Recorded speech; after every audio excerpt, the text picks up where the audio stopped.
السلام علیکم ورحمۃ اللہ وبرکاتہ۔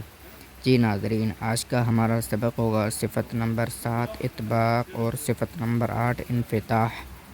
جیسا کہ آپ جانتے ہیں کہ آپ نے کل ہمارے سبق میں پڑھا تھا صفت نمبر 5 استعلاء اور صفت نمبر 6 استفعال۔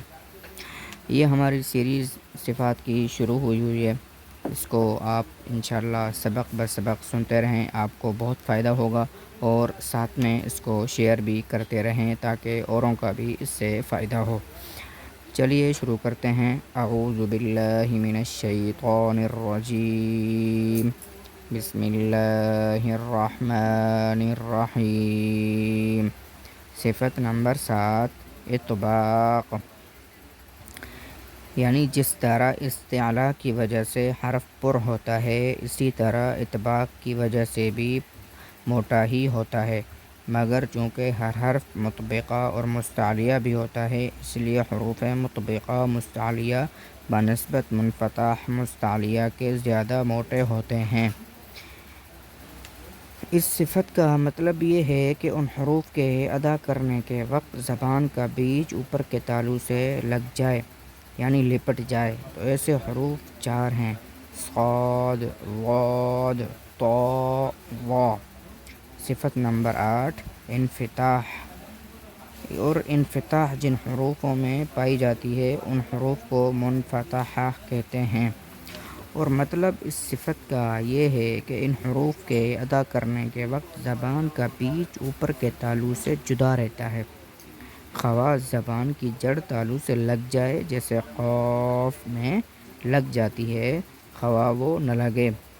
اور مطبقہ کے سوا سب حروف منفتحہ ہیں، اور یہ دونوں صفتیں اطباق اور انفتاح بھی ایک دوسرے کے مقابل ہیں۔ انفتاح کے بارے میں تھوڑا سا جان لیجئے۔ صفت انفتاح کی وجہ سے بھی استفعال کی طرح حروف باریکی ادا ہوتے ہیں، مگر چونکہ حروف منفتحہ مستعلیہ بھی ہیں جیسا کہ غین، خاء اور قاف، اسی لیے استعلاء کی وجہ سے ان حرفوں میں بھی ایک درجہ کی تفخیم آ جاتی ہے۔ پس جو حروف مستعلیہ بھی ہیں اور مطبقہ بھی ہیں تو وہ خوب موٹے ہوں گے، اور جو مستعلیہ نہیں ہیں اور مطبقہ بھی نہیں ہیں وہ بالکل باریک پڑھے جائیں گے، اور جو مستعلیہ تو ہیں لیکن مطبقہ نہیں ہیں تو وہ ہوں گے تو موٹے، لیکن مستعلیہ مطبقہ سے کم موٹے ہوں گے۔